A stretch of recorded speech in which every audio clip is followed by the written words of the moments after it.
Okay, and we are live. Welcome in, everybody. It is 9 o'clock Central Time on Thursday, May the 9th, and welcome into Success Talk. Success Talk is my YouTube TV program, my weekly episode.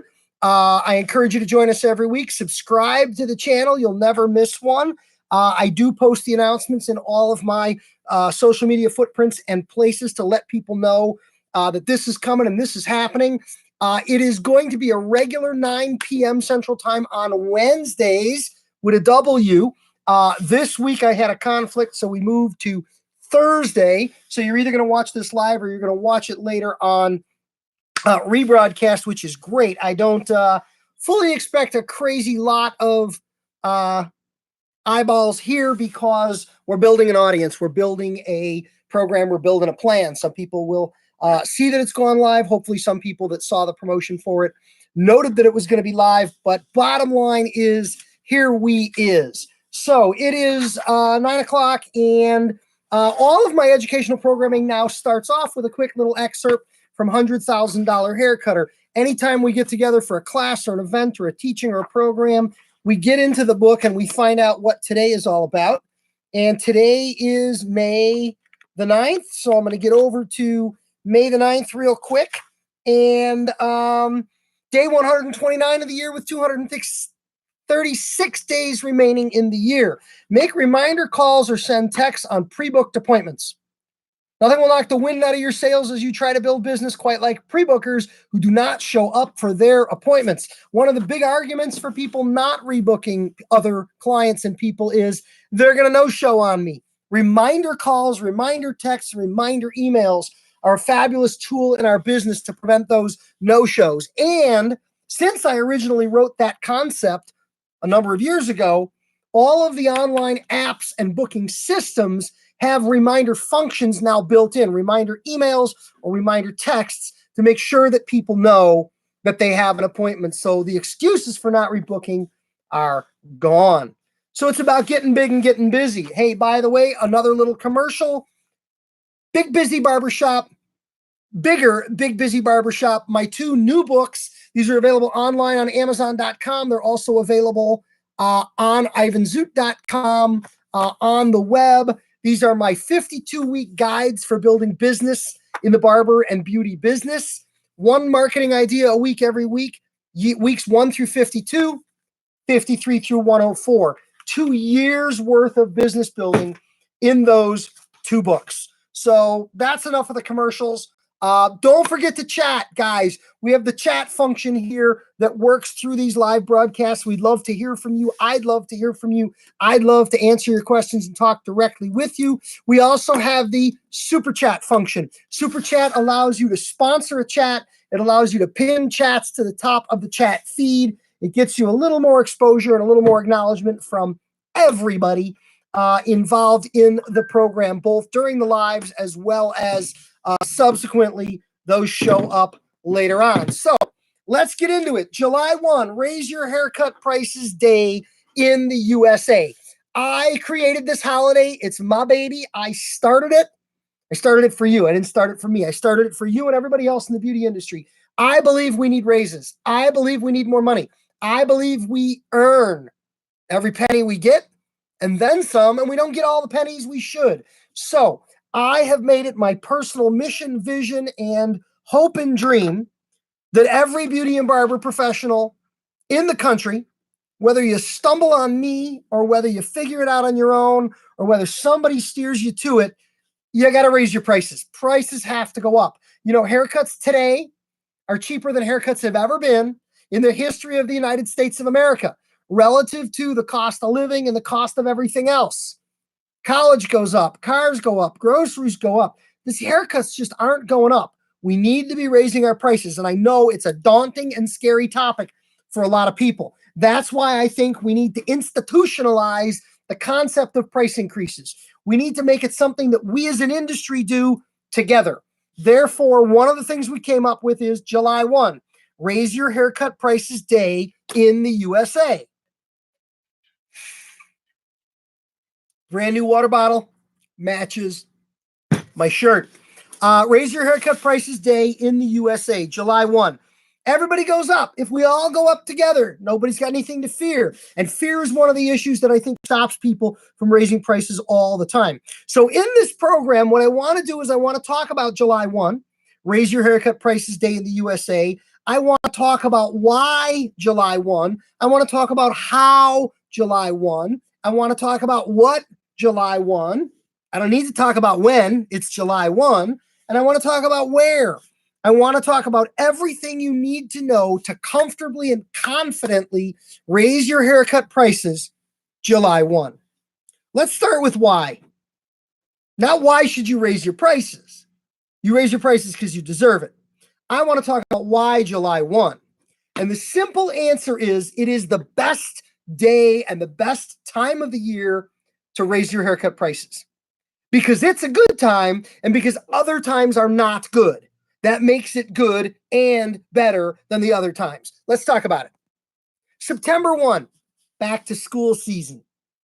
People are busy. Everybody's getting their kids cut. Not a good time to be upsetting things with that. August 1. August 1's not a good time to raise your prices because you just did it in July. November 1. November 1's not good. That's right heading into the holidays, and you'll sometimes look like you're gouging because everybody knows how busy you're going to be through the holiday season. January 1, not a good time. Everybody's tapped out from the holidays. They had a big holiday spending season. They got no money left, and here come you looking for more money. Not the best time to do it. April 1, 2 weeks before tax day, people are losing their mind in the money conversation. Not a good day to do it. May 1, graduation, wedding season. June 1, nah, there's too much going on. July 1, peak of the summer, in the middle of everything, very close to the July 4th holiday weekend is the perfect time to do it. Not because we want to be sneaky and not because we don't want people to know we're raising our prices. It's not a secret, but it's a quieter time. It's easy to do what you need to do, and it's easy to implement a price increase July 1. So July 1 is Raise Your Haircut Prices Day in the USA. Next question. How much do we go up? Standard formula in our industry. Ideally, when you raise your prices, you want to lose some clients. What we're playing with here is a game called price elasticity. How much can I stretch the price before the demand will snap or contract, before people go, whoa, whoa, whoa, I'm out, too expensive.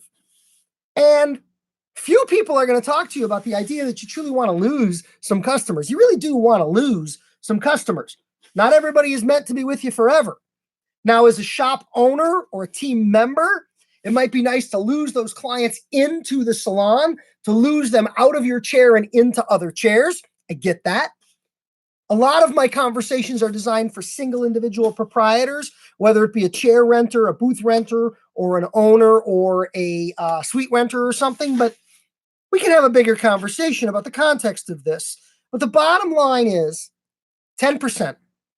In theory, and it's a theory, and I'll tell you it doesn't hold up all the time, but in theory, if you raise your prices 10%, you will lose 10% of your traffic.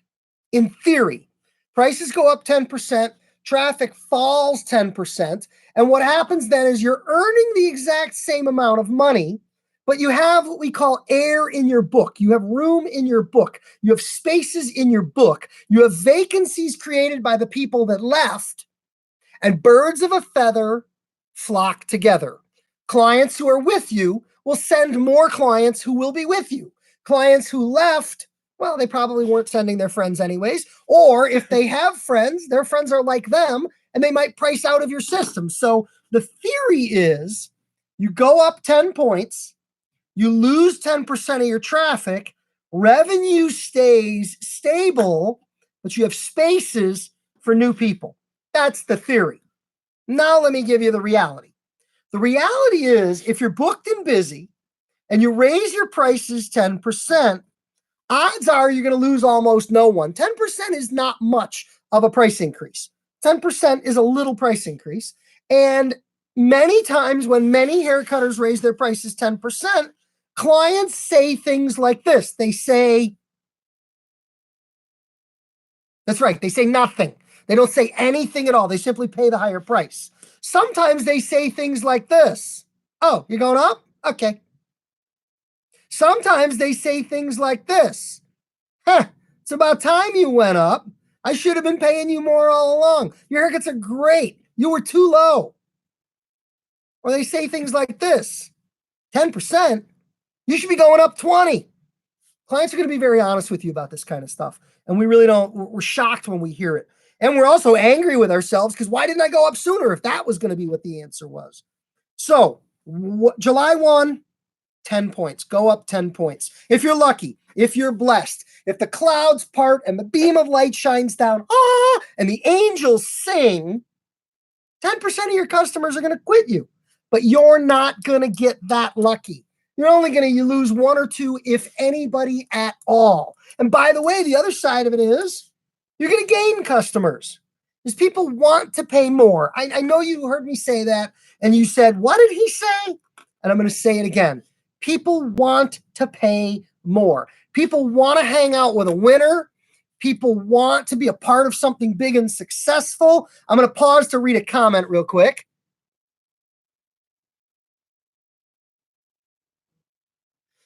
Comment here is you're going to price yourself right out of business. The answer is no, you're not going to price yourself right out of the business. There's room for everybody, and there's room for everybody to be more expensive. And you've got to raise the price. That's just the reality of the way the business works. Prices go up. You know, you say that, you say, you raise the price on cars, people will stop buying cars. And they don't. They keep buying cars and they keep buying college and they keep buying Air Jordans. Or, you know, I was in the store the other day looking at gym shoes. I saw a pair of gym shoes for $189. I don't see a lot of $189 haircuts, but we should. Yeah. And you know what? If you get less haircuts but charge more for them, is that Shelly? Yeah, Shelly, you know what? If you're doing less haircuts but you're getting more for the haircuts, that's not a bad thing. But you've got air in your book for more referrals. Anyways, let's get back on track. July 1, 10%. How to do it. Now, we just started talking about gym shoes. I referenced Air Jordan. You got to take a page out of the Nike playbook. How do you raise your prices? Swoosh. Just do it.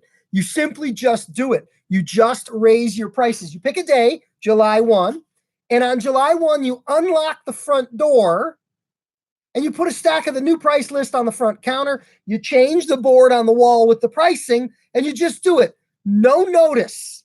You know, our industry has been terrible about this. They put signs on the mirror, and they say things like, you know, dear clients, as of May 1st, my haircut price is going up because I'm being promoted to excellent, special, extra master designer. They make excuses for the price increase.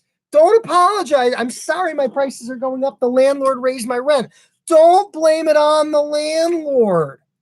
16 becomes, at a 10% price increase, 16 goes up $1.60 and actually becomes $17.60, not 20 on a 10% price increase. 16 to 20 would be a 25% price increase.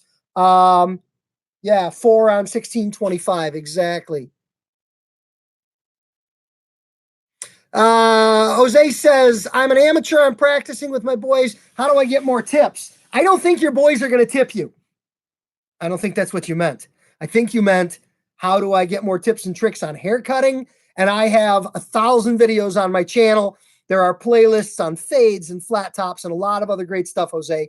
There's tons of stuff there for you. I appreciate you checking in tonight and visiting here. Oh, and you know what? I didn't acknowledge a comment from Logan Johnson earlier. He said, hello.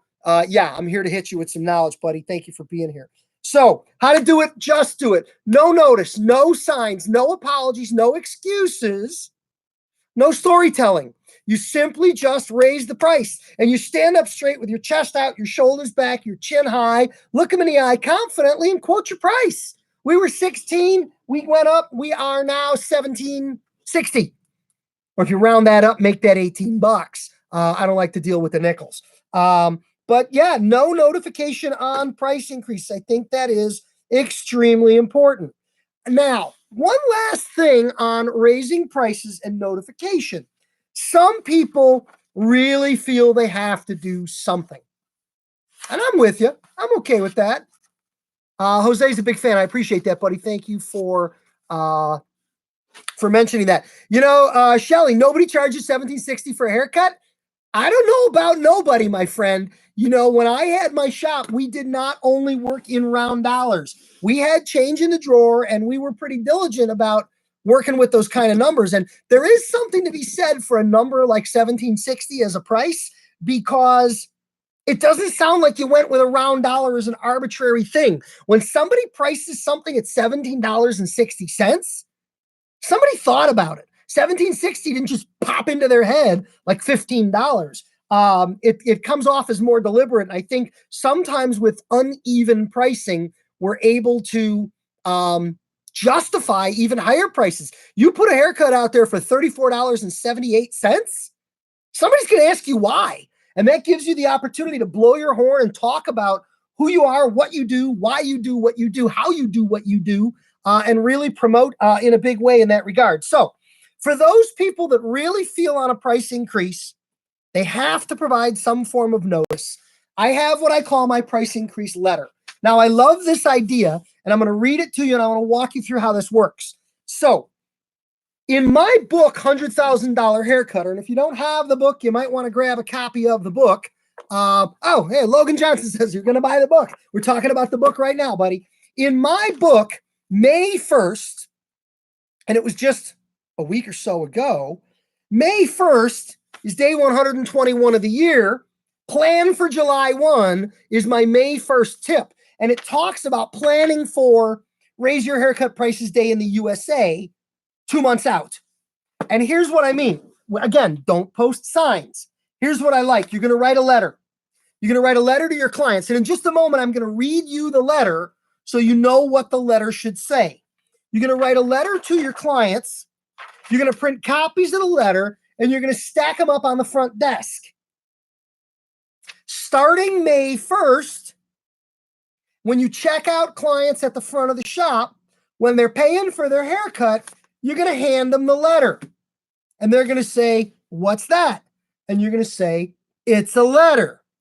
And they're going to say, "Oh," and they're going to take it. Many of them will not read it. Many of them will take it out to the car and stick it in between the console and the seats and totally forget about it. But you gave them the letter. Now I want to read you the letter. What is the letter? It is not a price increase letter. Listen to the letter. I'm going to read it to you now. Dear clients, thank you for the opportunity to cut your hair. By the way, there is a copy of this letter online, and I'm going to post it to my Clipper Guy Facebook page with a link. Anybody that wants it can download this letter and can make it their own by changing the name and the other information in it. But if you want this letter for reals for free for yourself, you can have it. Here we go. Dear clients, thank you for the opportunity to cut your hair. Effective July 1st, my service offerings will be as follows. Haircut, how many dollars? Beard trim, how many dollars? Shampoo, how many dollars? Long haircut, how many dollars? I look forward to continuing to serve you and your referral of family and friends throughout the coming year. Sincerely, Ivan. That's the whole letter. I'm going to read it again. Dear clients, thank you for the opportunity to cut your hair. Effective July 1, my service offerings will be as follows. List of service offerings. I look forward to continuing to serve you and your referral of friends and family throughout the coming year. Thank you sincerely, Ivan. That's the whole letter. It's a thank you letter. It's not a price increase letter. It's a thank you letter. So you wrote a thank you letter to your customers. Hey, buddy, here you go. What is that? It's a letter. What kind of letter? A thank you letter. Oh, thank you. And they take the letter. When they come in July 3rd to get a haircut and they say, "Oh, you went up?" You say, "Yeah, it was in the letter." Now notice you don't say the price is going up. You say effective July 1, my service offerings will be as follows. It's a great opportunity to add a new service. It's a great opportunity to subtract, kill, or lose a non-productive, non-viable service from what you have. It's a thank you letter. Got a comment here. What does it say? How do you go about getting all your clients' addresses, though? You're not mailing the letter. You're handing the letter to people as you take their money at the end of their haircut starting May 1st. Now, if you are trying to build a client file database and you want your customers' addresses, it's really easy to get customer addresses. I'm going to teach you the dialogue script for getting customer addresses. It sounds like this. Hey, Logan, what's your address? And Logan says, why? And you say, because I want to send you something in the mail. And Logan says, oh. And then he gives you your address and you write it down. I'm not being a wise guy. I am being a wise guy, but I'm not being a wise guy. People are struggling sometimes with, how do I get my clients' addresses? You ask them. It's not that difficult. It works. We've done it that way since the beginning of time. So July 1 is Raise Your Haircut Prices Day in the USA. Why July 1? Because it's the best time to do it, and all the other times are not the best time to do it. How much? 10%. Prices go up 10%. Even if you lose 10% of your traffic, you're even money with air in your book and room for new customers. How to do it? Just do it. No excuses, no blame, no arguments, no justifications, no apologies. You just do it. And the best way to do it, with the thank you letter. Thank you for being a customer. I look forward to serving you again. All right, guys. That is July 1, Raise Your Haircut Prices Day in the USA. There is a full playlist on my YouTube channel of other price increase information. It parallels this. Clipper Guy on Facebook is my page. Come find me there if you have specific questions. IvanZoot.com is where you go to buy $100,000 hair cutter or Big Busy Barbershop or Big Busy Barbershop or any of my other tools and things. Please subscribe to the video every week, every Wednesday, 9 p.m. Central Time. We will be back here doing this kind of stuff. If you like this video, come on back and get a whole bunch more. Thank you for subscribing. Big thank you to everybody who commented tonight. We got Logan, Jose, Shelly, a bunch of people who jumped in and commented. These programs will be better with your engagement, involvement, and participation. Thank you all. I appreciate you being here. Thank you for participating in Success Talk. We'll see you next week. Have a great night. Bye-bye.